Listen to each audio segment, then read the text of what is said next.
Hello viewer, welcome to Africross TV on the program Conversion Experience.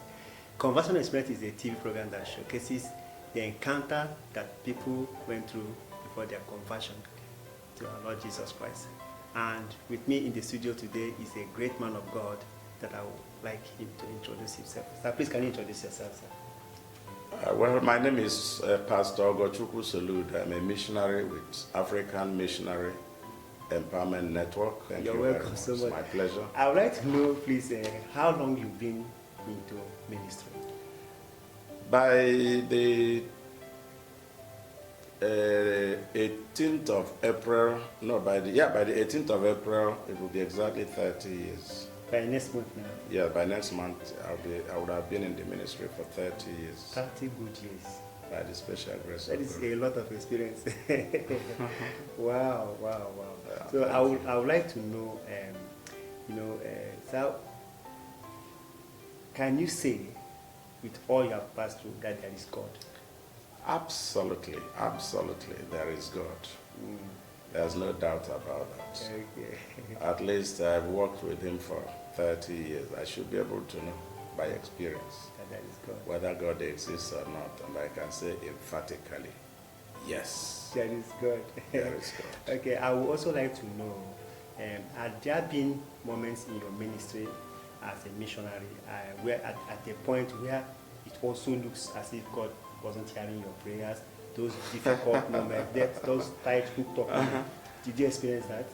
Certainly, of course, that's part of it. The wilderness experience, so they call it, is very real. There are moments, it looks as though God has abandoned you for some strange reasons. But then through it all, you eventually find out that those are actually the most critical moments in the journey. In fact, I remember when I first gave my life to Christ, I enjoyed his presence so much that it literally was like I was, I was in his presence at every moment. But on a particular occasion, I woke up and felt like I was marooned in the desert. It was as if I was alone. The presence of God wasn't anywhere near. I felt abandoned, I would say. I felt alone. I was troubled. So I couldn't quite pick it. But then, somehow, out of the mouth of babes and suckling, the scripture says God ordained praise. It was a secondary school student that God used to explain the mystery. He wasn't talking to me directly, but then I was in a meeting and he was talking to another young person behind me. So he was telling me, he said, well, the way God trains his people is just the way an eagle trains their eaglets. That initially the eagle had to do everything for the eaglet, but a time will come when the eaglet had to develop its wings. And so the mother will deliberately take the eagle on a high pitch, leave it there, come down and wait for it. So it has to learn to flap its wings. Yes. And so he said that actually what happens, there are moments you wake up and it looks as if God is far, but that it's at the point at which God needs to begin to train you to begin to develop stamina, spiritual stamina. And of course he clicked. So the explanation for that particular wilderness episode, came in, of course, immediately. So I now understood that it was an act of God. And so there have been many such occasions. What about sometimes you want to solve some problems and then the means is not immediately there. It's not coming. Yeah, so you fast, you pray, you do everything, and rather than getting off it looks like you're getting deeper into the getting stuck. But then, just about the time when you are almost at your wit's end, then God shows up from unexpected quarters, takes up the burden, and then fills your mouth with laughter. Yeah. When the Lord turns again the captivity of Zion, we always like them that dream. Yes, so I would also like to know, when you gave your life to Christ, did you pass through some persecutions? What was it like? Well, I would say yes and no. Yes and no, because the persecution didn't come because I was ready for it anyway. When I first gave my life to Christ, I so much expected the persecution to come. I read so much about persecution, Fox's books of the Martyrs, Book of the Martyrs, Tortured for Christ by Richard Wurmbrand, and so many of those. I was ready, I was prepared. I was ready to be excommunicated, I was ready to go to prison, I was ready to be, anything really. But unfortunately, none of those happened at that time. I mean, but persecution, when it eventually had to come, it came from pure, completely unexpected quarters. Wow. Not at that time, but at a much later stage. I passed through so many things, and from sources I didn't even expect it. Largely even from among the brethren too.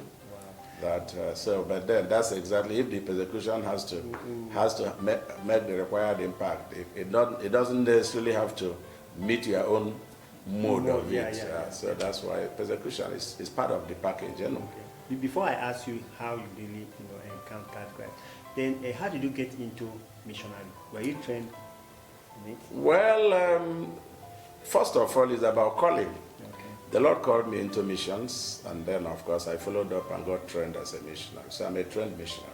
Okay, but then, of course, I had to be called into it first before I got to train also in order to prepare myself for that. Yeah. So what happened? What was the encounter? What happened?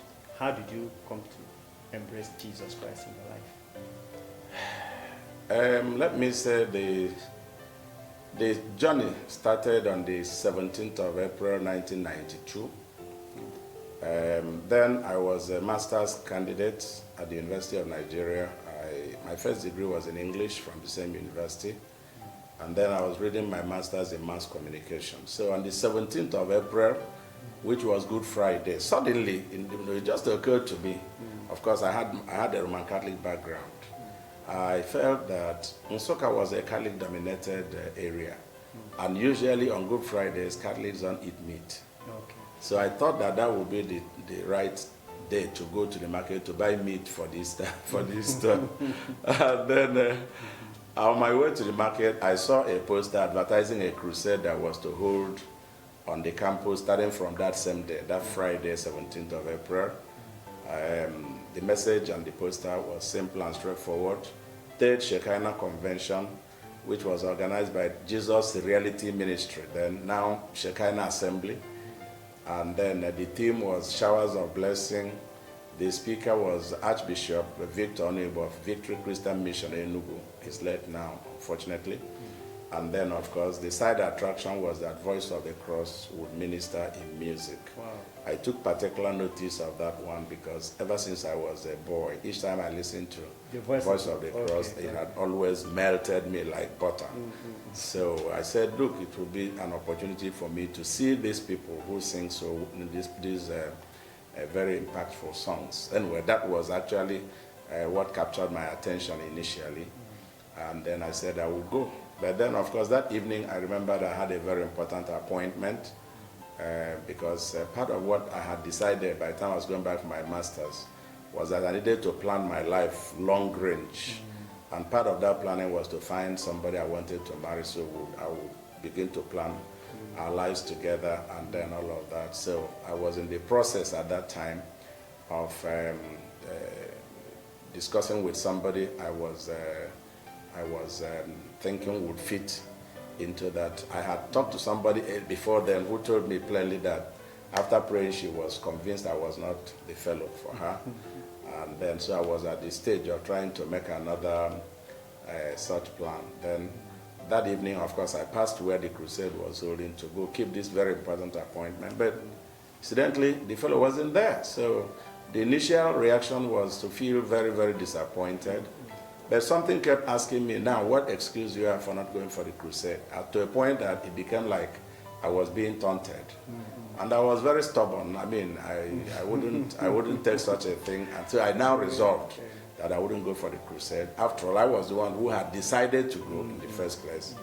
And now it's like, you must go. I say, I'm not going. So I passed the place and went back to my room.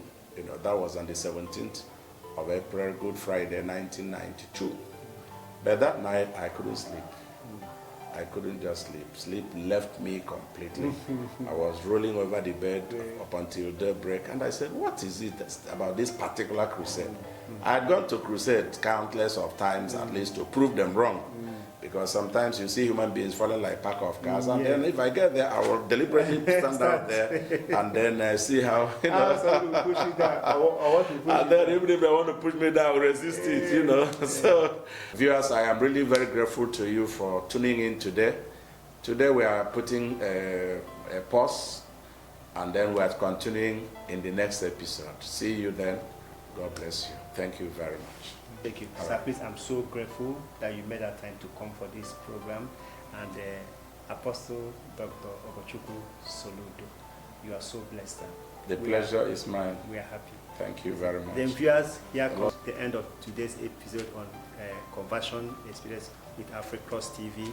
And I believe your life was so greatly impacted. And while we continue with the other episodes, I will enjoin you to be part of this program, to partner with us, to represent us in your country or locality. You can reach us through the contact that are scrolling on the screen right now.